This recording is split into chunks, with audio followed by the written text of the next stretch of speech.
Kevin Scott is an entrepreneur, speaker, co-founder of the leadership organization ADDO, and author. His newest book is entitled The Lepers Lessons, co-written by Paulus, a pastor from Indonesia. Welcome, Kevin. Hey, Maggie. Good to be with you today. So first of all, tell me how you met Paulus and why you decided to write this book. It's an interesting journey. Headed to Australia. Yeah. And was able to work out kind of a layover. And one of my friends said, if you get a chance, you need to go to Bali. And I thought, well, that sounds a pretty nice place to go, just to hang out. Yeah. He said, I got a friend there who's a pastor. You need to meet him. I show up and I met Paulus, and his story is remarkable. Now, here's some things that a lot of people don't know. Indonesia is the fourth largest country in the world, has the largest Muslim population of any country in the world. Really? I didn't know that. Wow. Yep. And Paulus is a Christian pastor there who is, they can't start churches, so he starts orphanages. And they take in orphans. They have 12 orphanages throughout Indonesia, and they then have church there on Sunday morning. And so from the moment I met Paulus, I just knew there was something remarkable about him, and he's truly an inspiring guy. And so where does Lepers Lessons come in? So here's what's interesting. I have the opportunity to travel to a lot of places around the world and work with young people and work with business leaders.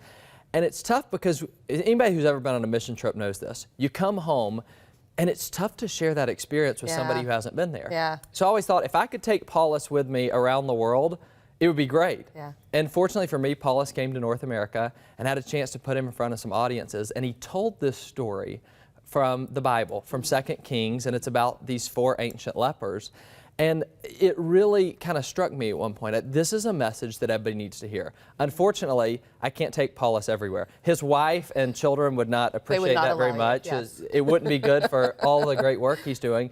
So this work together, this book, allows us to communicate a message about significance and about impact to people literally around the world. And I'm really excited about what this book can do and the impact it can have on people's lives. So I've read 2 Kings over and over, as Christians you read it over and over again. And I was sharing this with my husband last night. I have probably glossed over this story so many times. And there are probably people at home that have probably glossed over it as well. So tell us, kind of set the stage of this story. Yeah, it's fascinating. And so many have. I had glossed over it before.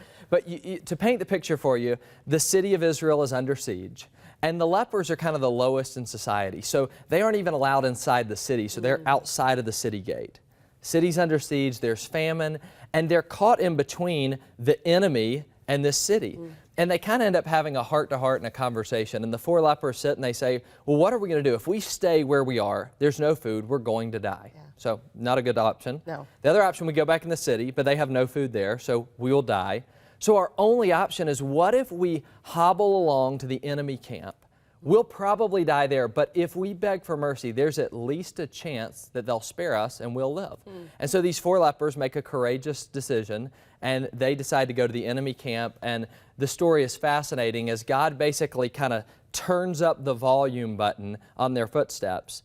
The enemy hears a mighty army coming. They evacuate the city, and 4 lepers show up in enemy territory. Gold and silver and food and everything beyond their wildest imaginations.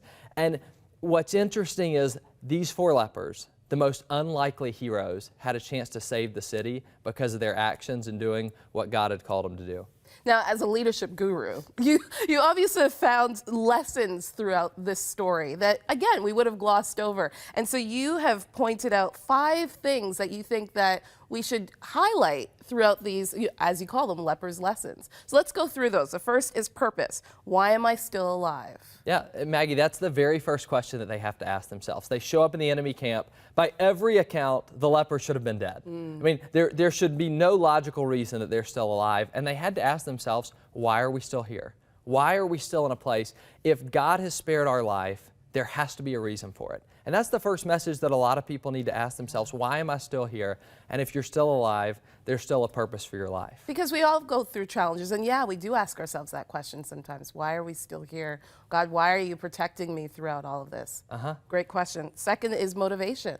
Yeah, why do I do what I do? Some people, they know that why they're still alive. They know that they have a purpose, but what is the motivation behind their actions? Some people are doing things because they're trying to meet their basic needs. Some of them are trying to gain approval and get recognition.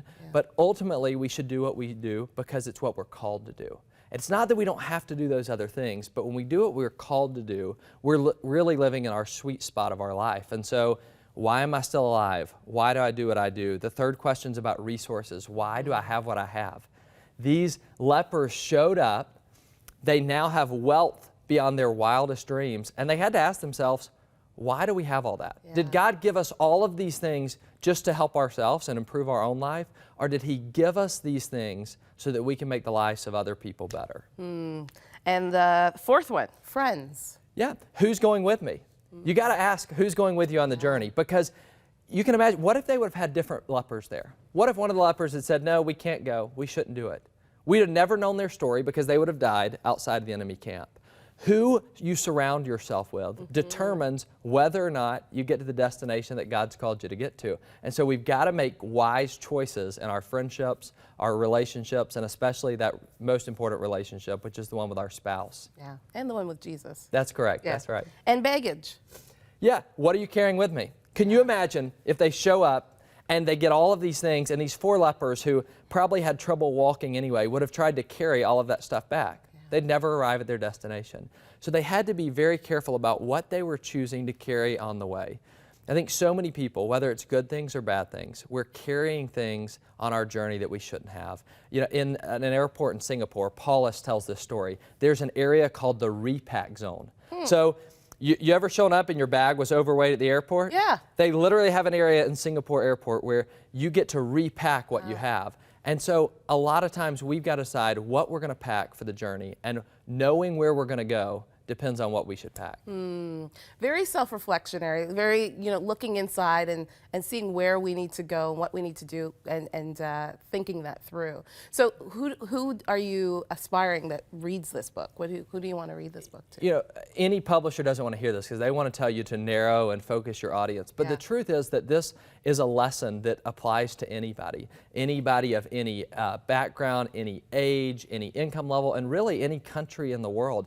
Because it's about leadership, but really it's about life. And if you're going to lead other people, you've got to know where you're headed, why you're still alive, what's the purpose for your life, why do you have the resources you have, and when you figure out those things, you have an opportunity for your life to be significant. And I think that's what we all want.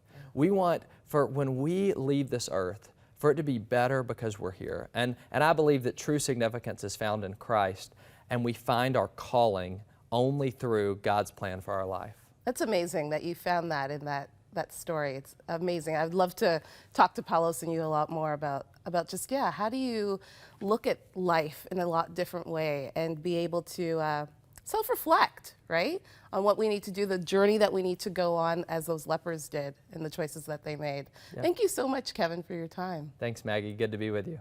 And where can we access the book? The book comes out in 2015. 2015, you can find it on my website, which is kevinpaulscott.com, and hopefully at a retailer near you. Great. Thanks again. Thank you.